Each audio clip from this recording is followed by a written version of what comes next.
Assalamualaikum warahmatullahi wabarakatuh, teman-teman. Seneng banget kali ini kembali lagi kita di Nurina Tok Tok. Setnya masih sama seperti minggu lalu, alias saya belum jalan-jalan lagi ya. Kalau jalan-jalan lagi kan insya Allah setnya juga berubah. Oke, kita mau lanjut Tok Tok alias bicara-bicara mengenai topik minggu lalu nih. Aku ngelihat di itu antusiasnya alhamdulillah lumayan ya. Wah, berarti banyak yang cemburu dong nih sama pasangannya nih. Yang nonton banyak, artinya mudah-mudahan sih ya, mudah-mudahan pada nggak cemburuan ya sama pasangannya ya. Capek soalnya kalau cemburu terus, apalagi cemburu yang berlebihan. Aduh, jangan deh ya. Cemburu dikit-dikit aja biar manis-manis, biar hubungannya makin eh, makin erat gitu. Oke, tapi kalau cemburu berlebihan ya jangan dong. Kasihan kamu, kasihan pasangannya juga. Oke? Nah, kali ini kita akan melanjutkan perbincangan dan aku cemburu. Kalau yang minggu lalu itu kita sudah bahas 3 alasan kenapa seseorang menjadi cemburu atau yang akhirnya bisa menjadi cemburu berlebihan maksud saya. Kali ini kita akan membahas 3 sisanya. Ya, kenapa kamu atau seseorang yang sudah berpasangan, mau sudah suami istri yang resmi ataupun masih dalam PDKT ataupun masih dalam hubungan pacaran, pacaran nggak boleh loh padahal ya. Itu kenapa bisa cemburu? Nih ya, 3 3 sebab sisanya kenapa kamu bisa cemburu ya. Yang keempat itu adalah seseorang bisa cemburu karena model peran dan kecenderungan budaya. Gimana maksudnya? Bacain dulu sebentar ya. Model peran dan kecenderungan budaya juga dapat mempengaruhi tingkat cemburu seseorang. Maksudnya gini,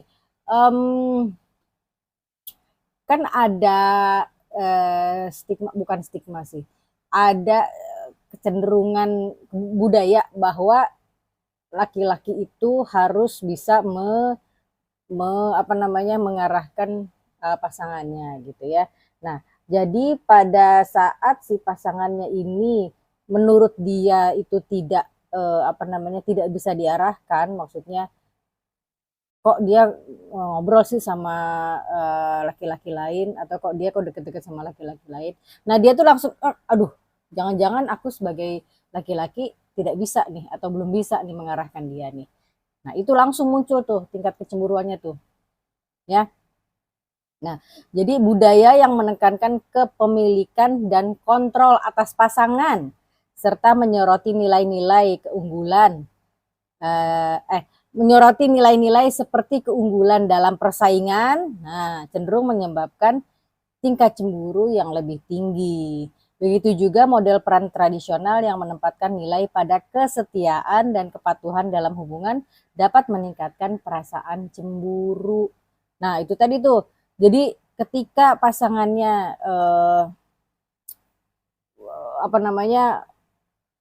WA-an sama orang lain, chat sama orang lain, atau dia teleponan, itu langsung aduh kok dia ini kan milik saya suaminya, saya pasangannya. Berarti dia kalau ada apa-apa harus ngomong sama saya gitu. Tapi kenapa pas dia lagi teleponan sama si dia, kenapa nggak ngomong sama saya? Nah, itu mulai itu kepemilikan di otaknya, faktor kepemilikan di otaknya maksud saya itu kok bisa begitu ya? Padahal kan dia istri saya, padahal dia suami saya, padahal dia pacar saya gitu. Kenapa dia kok bisa begitu? Wah, langsung di sini tuh, wah cemburu. Apalagi ya, udah ada banyak kasus tentang, maaf nih ya, tentang pelakor. Nah, itu juga tuh, isu pelakor di luar sana yang sangat hebat banget itu yang pelakor dijambak lah, dilabrak lah segala macam, itu masuk ke dalam otaknya tuh. Jadi walaupun pasangannya tidak sedang ngapa-ngapain gitu ya, cuma ngobrol biasa, itu langsung wah nih cewek gue atau suami gue nih sama pelakor nih, aduh ini bagaimana nih, wah langsung cemburunya berlebihan naik sampai ke kepala. Padahal kan belum tentu, ya. Jadi jangan terlalu curiga, jangan otak kamu dibatasi oleh faktor-faktor itu. Ya, faktor-faktor itu ada di lingkungan masyarakat sekitar, ada banyak. Tapi please jangan semuanya ditekankan dalam otak kamu dan diaplikasikan ke pasangan kamu. Ih, kasihan amat, ya. Tenang-tenang aja hidupnya. Ya, ngomong yang baik, tanyain kenapa begini, kenapa begitu. Pasti kan kalau misalnya dia tidak ada apa, pasangan kamu, maksud saya pasangan kamu tidak ada apa-apa dengan orang itu, pasti dia juga akan menjawabnya dengan baik, ya kan? Jadi yang utama adalah faktor percaya pada pasangan kamu. Oke, jangan terkurung oleh stigma-stigma seperti itu. Ya, oke. Nah, ini dia nih, ada lagi nih. Sama, bukan sama persis, ada kesamaannya. Yang kelima adalah faktor kecemasan tentang kehilangan kontrol. Nah, seseorang yang memiliki kebutuhan akan kontrol atau keamanan yang tinggi dalam hubungan cenderung merasa cemburu ketika situasi terasa tidak terkendali atau ketika pasangan mereka berinteraksi dengan orang lain di luar mereka berdua, di luar kendali mereka. Ya, seperti tadi, kehilangan kontrol. Aduh, nanti eh, kalau misalnya dia lagi ngelihat pasangannya sama lagi ngobrol sama orang lain, padahal hubungan kerja ya. Kamu menikah atau kamu berdekat dengan satu orang, apa namanya, dengan pasangan kamu itu kan tidak berarti kamu memiliki sepenuhnya pasangan itu kan. Pasangan itu juga harus melakukan apa, melakukan hubungan dengan dunia luar gitu, dengan teman-temannya, dengan rekan kerjanya, dengan associate-nya, dengan klien-kliennya, ya kan. Jangan apa-apa di sini, aduh nanti kalau dia begini, wah kliennya itu kaya, cakep, apa tinggi, putih, lalalala. Nanti kalau misalnya dia terpesona bagaimana? Padahal kan saya pasangannya. Bayang gak sih, capek banget hidupnya ya. Biarin aja, itu kliennya. Kamu nggak usah cemas, kamu kehilangan kontrol atas dia. Ya santai aja, santai saja saudara-saudara. Ya, cuma apa namanya? Percayalah pada pasangan kamu. Kalau kamunya setia, kalau diri kamu sudah setia, yakinlah bahwa dia juga akan setia sama kamu. Ya, atau dia juga pasti setia kalau ngelihat kamunya juga setia, ya kan? Insya Allah ya. Nah, jadi jangan cemas atas tentang kehilangan kendali atas pasangan. Ya, itu memang bisa memicu cemburu yang berlebihan, apalagi cemburu berlebihan ya. Aduh, jangan deh. Ya, kasihan sekali lagi, kasihan pasangan kamu, kasihan kamunya juga. Ya, hidup tuh indah-indah saja, tentram-tentram saja, bahagia-bahagia saja. Oke? Nah, itu adalah faktor ke berapa? Kelima. Dan ini saya akan ngomongin faktor terakhir atau yang keenam, yaitu mungkin terjadi di semua pasangan, tapi mudah-mudahan dapat segera teratasi ya, yaitu kurangnya komunikasi atau keterbukaan. Nah, ngobrol, makanya ngobrol teman-teman. Ngobrol itu kelihatannya sepele ya, tapi kalau itu sudah dilakukan sama kamu dengan pasangan kamu, itu akan berarti sangat besar dan akan berpengaruh sangat besar dalam kehidupan hubungan kamu berdua sama dia. Ya, saya banyak sekali apa namanya, banyak sekali mendengar di luar sana ada pasangan yang retak hubungannya, pasangan yang mungkin sudah putus hubungannya padahal dia sudah menikah atau sudah menikah bertahun-tahun gitu ya. Itu pemicunya hanya banyak, pemicunya banyak, tapi kalau dirunut itu apa namanya, bersumber pada satu sebab, yaitu itu tadi, kurangnya komunikasi atau keterbukaan. Ngobrol aja kenapa sih? Gratis kan ngobrol itu ya. Tinggal colek pasangannya, "Hey, sayang, sayang, kita ngobrol yuk, kamu duduk di situ, aku duduk di sini, yuk kita ngobrol yuk. Sebenarnya ada apa dengan hubungan kita?" Beres. omongin deh semua, keluarin semua isi hati kamu. Ya tanyain kenapa dia bisa begitu, atau omongin kenapa saya begini. Gitu ya. Kurangnya komunikasi atau keterbukaan dalam hubungan dapat meningkatkan tingkat cemburu seseorang. Betul. Ketidakpastian tentang perasaan atau niat pasangan atau kurangnya kejelasan dalam batasan dan harapan dalam hubungan dapat menciptakan ketidakpercayaan dan kebingungan yang memicu perasaan cemburu. Ya, ngomong aja langsung sama pasangan kita. Ini kan pasangan kita kan, bukan pasangan orang lain. Kalau mau pasangan orang lain jangan ngomongin kayak gini. Diketawain nanti kamu ya. Dibilang, lu siapa ngomong-ngomong gini? Ya, oke, saya mau cerita ini pernah satu kejadian ke teman saya. Dia itu sudah menikah belum lama sih, baru 2-3 tahunan lah ya. Anaknya masih kecil-kecil. Anak yang terakhir itu dia punya anak pada saat itu anaknya 2, yang kecil itu masih toddler ya. Belum nyampe 3 tahun lah, baru 1 tahun anak keduanya tuh ya. Anak pertamanya udah 2-3 tahunan gitu ya.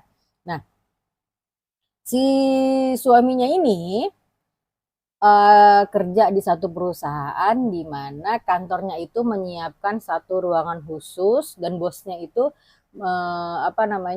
naruh alat-alat gym, alat-alat fitness gitu ya di satu ruangan itu. Semua orang boleh pakai gitu. Nah, kebetulan suaminya ini kerja di situ. Kalau kerja di situ kan kalau jam kerja sekitar jam 5 ya, jam 4, jam 5 atau jam 6 lah ya pulang. Nah, tapi suaminya itu nggak mau pulang. Ya, karena apa? Karena macet. Kalau teman-teman tahu macetnya Jakarta ya, kan sedap banget tuh ya, jam-jam pulang kerja itu kan sedap banget tuh macetnya tuh sampai nggak bergerak gitu kan ya. Nah, suaminya berpikir bahwa kalau misalnya dia pulang pada saat jam pulang kerja itu pasti macet, dan sampai rumah pun sekitar jam 8 atau jam 9. Ya, jadi daripada macet dia nge-gym dulu di situ, nge-gym dulu. Toh nanti selesai sampai rumah selesai dia pulang sampai rumah tetap juga jam 8 jam 9, tapi tidak membuang waktu terlalu lama di jalan gitu kan. Sebentar, saya gatal di punggung saya. Nah, terus kejadian ini sudah lama, sudah berlangsung beberapa hari, beberapa minggu gitu. Jadi suaminya tuh kalau mau berangkat kerja dia selalu nyiapin satu kaos biasa gitu, kaos biasa sama celana pendek gitu, buat dia nge-gym sore itu di ruangan gymnya di kantor gitu kan. Sampai pada suatu hari ketika lagi ngobrol, lagi pillow talk nih ceritanya nih mereka berdua. Anak-anak udah pada tidur, mereka ngobrol di kamar.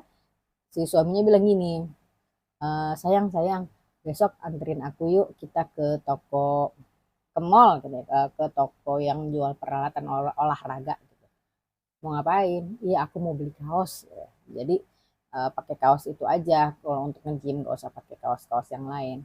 Mau kaos yang kayak gimana? Yang ini, yang yang kutung katanya, yang jadi nggak kegerahan aku pas lagi olahraga gitu. Kaos apa sih, you can see ya kalau orang bilang sekarang ya, gitu kan. Terus tiba-tiba tuh istrinya gini, dia udah cerita sama saya, istrinya gini, kenapa kok kamu cemberut? Dia langsung bilang gini, si istrinya langsung bilang gini, nggak boleh apa, nggak boleh, kamu nggak boleh pakai kaos kayak gitu. Loh, kenapa? Kan mau olahraga, bukan mau ngapa-ngapain, mau olahraga. Terus si istrinya tuh pegang bahunya si suami. Ini kan punya aku, orang lain nggak boleh lihat. Paham ya teman-teman ya? Itu namanya cemburu, tapi itu cemburu yang lucu gitu, yang yang enak gitu, yang enteng. Jadi si istrinya itu nggak kepengenan si bahunya suami, atau kalau misalnya lagi nge-gym kan begitu-begitu tuh, nanti keteknya segala macam kelihatan kalau dia pakai baju kutung gitu, dilihat sama orang-orang, dia nggak mau gitu kan. Karena pada saat dia lagi olahraga itu pasti teman-temannya belum pada pulang juga gitu kan. Yang namanya dunia kerja kan pasti ada laki-laki dan ada perempuan. Nah, si istrinya itu menjaga supaya teman-teman perempuannya si suami nggak ngeliat begitu suaminya lagi begini-begini gitu ya. Terus aku tanya, terus gimana lu sama bini lu? Ya udah nggak apa-apa. Jadi gini ke mall beli beli kaos. Ya enggak lah, dia nggak boleh sama dia gitu kan. Nah itu tuh kalau misalnya cemburu-cemburu yang kecil-kecil itu kan kelihatannya elegan ya. Ya suami juga ngerasa, aduh ini istri gue tuh ternyata secinta itu loh sama gue. Bahu gue aja pun nggak boleh orang lain lihat ya teman-teman. Nah itu maksud saya adalah tanda-tanda cemburu eh, yang lucu gitu, yang manis, yang bisa, yang cemburu-cemburu macam itu tuh bisa merekatkan hubungan antara kamu dan pasangan kamu gitu. Jadi janganlah disuruh janganlah cemburu berlebihan. Jangan kayak begitu. Kamu nih udah pulang kerja nge-gym terus, nanti semua orang ngeliat. Udah gitu kamu begini-begini, nanti kalau orang lain uh, apa naksir sama kamu gimana, ngeliat badan kamu dia suka gimana? Ya nggak gitu juga ngomongnya ya. Gak usah berlebihan, biasa-biasa aja. Cemburu boleh, seperti yang saya bilang dari video awal kemarin.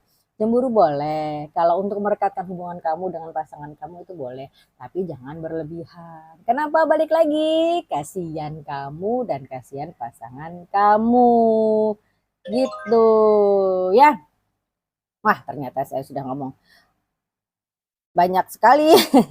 Nih, kalau gitu saya mau kasih satu kesimpulan ya. Kesimpulan dari tok-tok kita minggu lalu dan minggu ini tentang aku cemburu ini adalah, nih aku bacain. Cemburu adalah emosi rumit dan bisa dipicu oleh berbagai faktor. Memahami alasan dibalik perasaan cemburu yang berlebihan dapat membantu seseorang untuk mengelola dan mengatasi emosi tersebut dengan jauh lebih baik. Tuh, makanya kata kuncinya adalah komunikasi. Komunikasikan hal-hal sekecil apapun dengan pasangan. Ya, dengan kesadaran diri, komunikasi terbuka, dan kerjasama dengan pasangan, seseorang dapat belajar untuk mengatasi cemburu berlebihan dan membangun hubungan yang sehat dan bahagia. Ya kan? Nah, udah deh selesai tugas saya sharing pada apa nih? Pada pagi hari ini. Kamu nontonnya pagi ya, berarti kita pagi hari ini. Kamu nontonnya siang, kita siang hari ini. Kamu nontonnya malam ya, saya ngomongnya malam hari ini. Ya, teman-teman, segitu saja tok-tok kita. Mudah-mudahan bisa bermanfaat, dan kalau misalnya teman-teman punya teman atau kenalan yang sedang dalam fase cemburu ini, boleh kok kirimin aja link video ini ke dia. Mudah-mudahan insya Allah dia terinspirasi ya, dan dia akan berterima kasih deh sama kamu. Ya. Iya ya, satu lagi. Kalau kamu punya ide, usul, saran atau yang lain-lain tentang topik yang akan kamu tanyakan, boleh tulis aja di kolom komen. Insya Allah saya akan riset, dan insya Allah juga saya akan upload videonya untuk teman-teman semua. Oke, baiklah, sekian saja tok-tok kita pada minggu ini. Mudah-mudahan kita ketemu lagi di video kita berikutnya, yang di minggu depan itu kita akan membahas tentang nanti deh saya tanya dulu timnya ya. Udah ada banyak kok, udah ada 9 atau 10 topik yang sudah siap. Nanti saya tanya kira-kira topik apa yang akan kita bicarakan. Ya. Oke, terima kasih atas perhatian teman-teman. Oh iya, jangan lupa tonton video-video short saya ya, karena saya akan mengupload video-video short setiap hari. Jam berapa? Jam 5.25 ya. Jadi kamu bangun tidur, melek mata, sholat subuh, lanjut deh tonton videonya. Ada video panjang, ada video pendek, terserah kamu mau nonton yang mana ya. Oke, terima kasih. Aduh, maafkan. Terima kasih atas perhatian teman-teman semua. Insya Allah kita bertemu lagi minggu depan. Assalamualaikum warahmatullahi wabarakatuh. Bye. Thank you for watching Nurina Talk Talk.